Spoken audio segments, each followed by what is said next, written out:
Assalamualaikum warahmatullahi wabarakatuh. Perkenalkan, kami dari kelompok 7 mata kuliah studi kelayakan bisnis kelas C yang akan mempresentasikan materi mengenai cash flow atau arus kas. Dalam presentasi kali ini, saya Aji Silwa Almasih, NIM 133 bersama dengan teman saya Nadila Dwi Wulansari NIM 132, Adelia Retno Wulandari NIM 134, dan Vicky Wahyu Firmansyah NIM 140. Baik, langsung saja ke pembahasan mengenai cash flow atau arus kas. Saya di sini akan menjelaskan tentang materi konsep cash flow. Cash flow atau arus kas merupakan uang masuk dan uang keluar dalam perusahaan mulai dari investasi yang dilakukan sampai berakhirnya investasi. Cash flow dapat menggambarkan berapa uang yang masuk atau cash in ke perusahaan dan jenis-jenis perusahaan, dan cash flow juga dapat menggambarkan berupa uang yang keluar yang disebut cash out. Identifikasi biaya. Yang pertama yaitu rencana kebutuhan dana investasi. Rencana kebutuhan dana investasi, penyusunan perencanaan kebutuhan investasi dan sumber pembiayaan pembangunan yang merupakan suatu bagian penting yang tidak dapat dipisahkan dalam penyusunan perencanaan pembangunan keseluruhannya.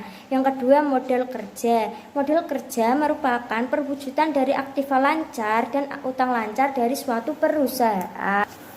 Dan yang ketiga yaitu rencana pembiayaan proyek, yaitu pelaksanaan pekerjaan proyek konstruksi tidak dapat dilaksanakan secara langsung tanpa melalui perencanaan yang matang.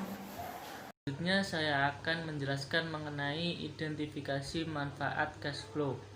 Terdapat beberapa manfaat dengan adanya laporan cash flow atau arus kas, yaitu antara lain: yang pertama, untuk menilai kemampuan perusahaan menghasilkan, merencanakan, mengontrol arus kas masuk dan arus kas keluar pada masa lalu.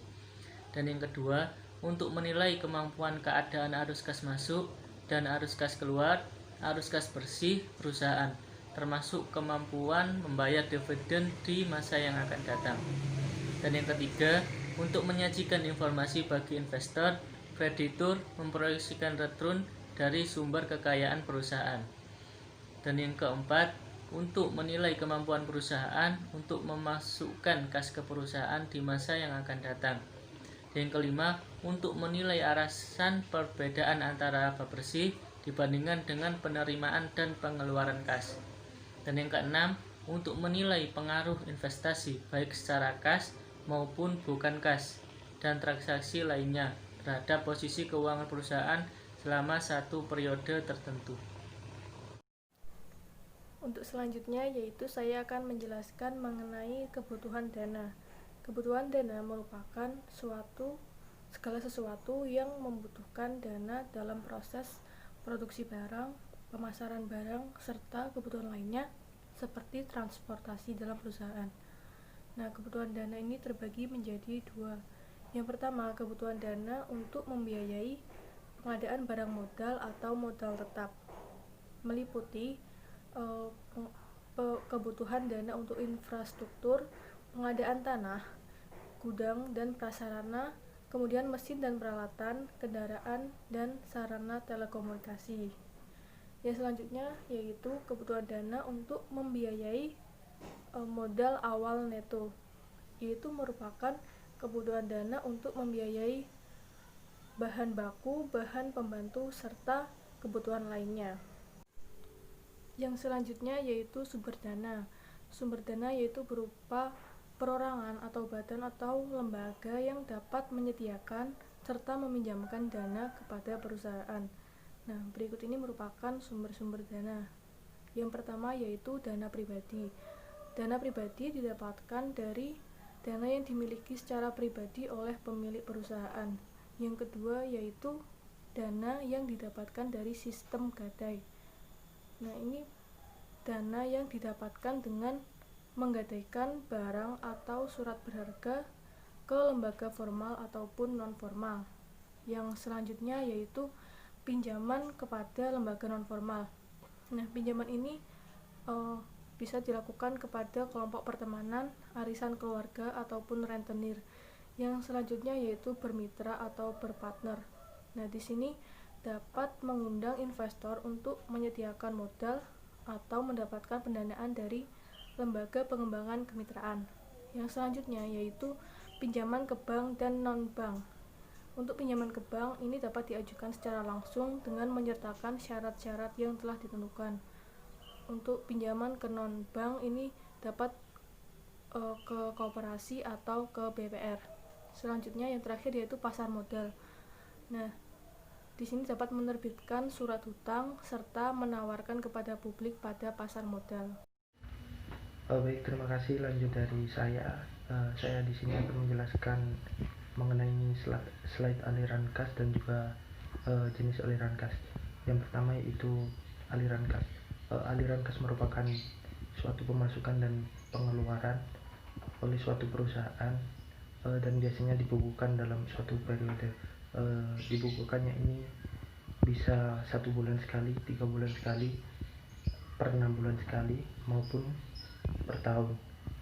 Dan aliran kas ini sangat mempengaruhi perusahaan karena aliran kas atau biasa disebut cash flow ini merupakan indikator untuk mengukur kekuatan finansial suatu perusahaan dan biasanya suatu pemasukan yang positif dalam perusahaan akan mengalami keuntungan, dan apabila pemasukannya negatif maka perusahaan tersebut mengalami kerugian.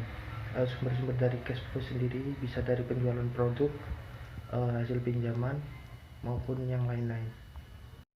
Baik, lanjut ke slide terakhir yaitu jenis aliran kas.